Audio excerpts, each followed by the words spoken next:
Hey you guys, so promised some days I would look, decent, had all my makeup on, and some days this is what you get. So, and clearly my video's a day late. So, it's just been a little crazy around here, but the Lord is still really sweet.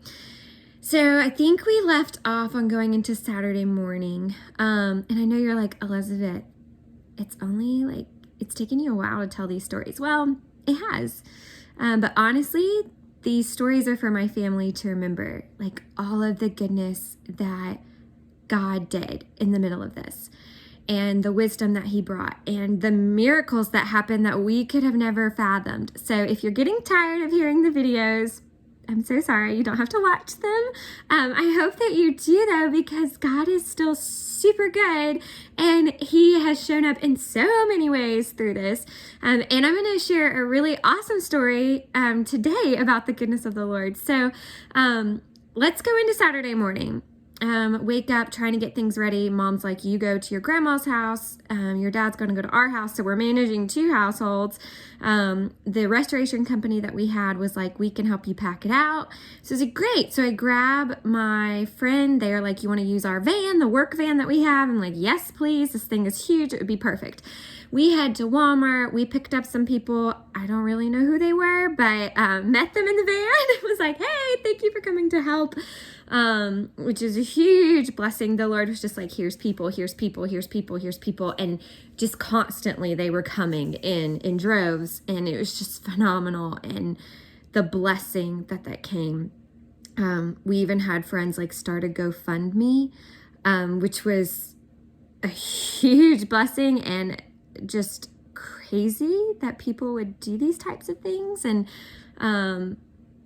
gift cards that came in from so many people, like from the bottom of my family's heart, thank you. The meals, thank you. Like, I can't even begin to describe to you how many times like my family cried over God providing every single need, and still doing so. So Saturday morning, we get to the house and they're like, where do we start? And I was like, well, you see that china over there? Like, go wrap it up. Start there.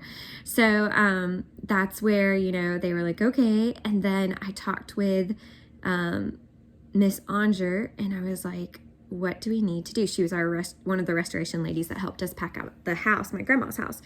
And she was like, well, I'm not going to be able to get to this house till Tuesday. And I was like, Tuesday? Today is Saturday. And Sunday comes the rain. Like torrential downpour rain. By the way, if you just heard that noise, that was my dog.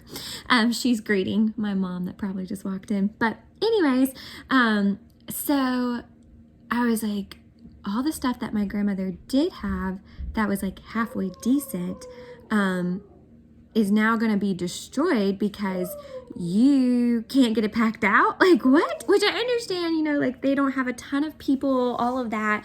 So like, I get that, but we've got to get this done. Like, this is crazy. So I was like, okay, what now? She's like, I would recommend that you put it somewhere where it's not going to get wet. And I was like, where do you recommend that? Because everywhere we have, there's no covering, like it's coming in. And she was like, do you have like another facility that you can take it to? And I was like, yes, I do.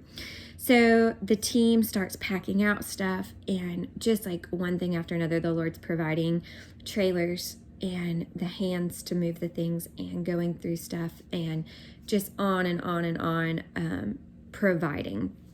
And so I remember looking at one of the girls that I know, and her name is Alex. I don't think she's going to mind me telling you this, and I looked at her and I was like, and I'd already been thinking about it, but she just like verbalized it. And she said, I was like, people really love you when you have nowhere to offer them to sleep, nowhere to sit down, and no food to give them. And they're packing out your stuff in the house, and like you have nothing to offer them. And she looked at me and she's like, Elizabeth, isn't that the gospel? And I paused for a minute and I was like, you're right. See, you guys, we come to Jesus with nothing to offer him, and yet he gave us everything. He gave his life for us. And that day, all of the people that ministered to us like showed us the gospel. And it was the sweetest thing in the world. I can't get over the display of the gospel in that storm and on that day, on that Saturday. I'm just flabbergasted. I will also never forget like calling the storage place, and they were like, yeah, we're not going to be open. And I was like, I have trailers full of stuff, like this has to stay open. And they were like, we can't because our gate's having issues because of the storm. And I like begged God. I was like, Lord. And so I'm on the phone with this woman, and I was like, she said, just give me a minute. And so I began praying. I was like, God, I need your help. Like, there's nothing I can do here. And he did, like, and the gate was able to stay open. They left someone else there for like another hour or so. And so, like, just God provided every single time. Every time. Like, there were people that showed up, that cleaned, and then left and came back, and just on and on and on and on.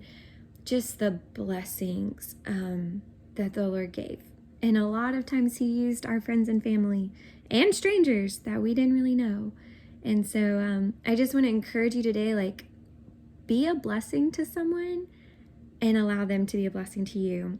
Remember, you can see the gospel anywhere, and look at where God is at work and join him there. So I'll have more stories. These probably won't come in like sequential order. It's just gonna come as they come and as I remember them and share them. I'll continue to update on the house and some different fun projects we're gonna have with that. You probably won't be getting a weekly video anymore, unfortunately, but I will keep putting them on here as much as I can. So thanks for listening so far. My family, I love y'all. I hope you remember how good God has been to us in this entire season of life, even though it's been hard. I go back to Dr. Ford. Dr. Natalie Ford wrote a book, 2 books actually. She wrote her first one, Tears to Joy, and then her second one is called, Seeking Answers, Finding Peace, I think is what it's called. I have it on my floor. I'm reading it right now. And it's just like an update to her Tears to Joy. And she talks about how she went to a Passion conference, and Francis Chan said, how many of you want to be like Jesus? And of course, like, everyone raises their hand. And she said that Francis Chan then said, what if being more like Jesus was enduring suffering and more suffering to make you more like him? Would you do it? And if you read Dr. Ford's book, you can see like she had been through so much, her and her family had been, but yet she would do it again. And so, because she wants to be more like Jesus, so my challenge and encouragement to my family is like, we've been through a lot. We really have, like, and we're still going through it. Like, it hasn't stopped. We're not back in our home. Like, it's a lot. But would we do it again? Would we wish this on someone else? No. But would we do it again if we knew it made us more like Jesus? If we knew it drew us closer to him? That's my challenge, and my encouragement to us is that may we never forget the reason why we're going through this. Knowing that God is with us every step of the way, and he's given his life for us. So there you go. I can't wait to look forward to talking to y'all more soon. Love you.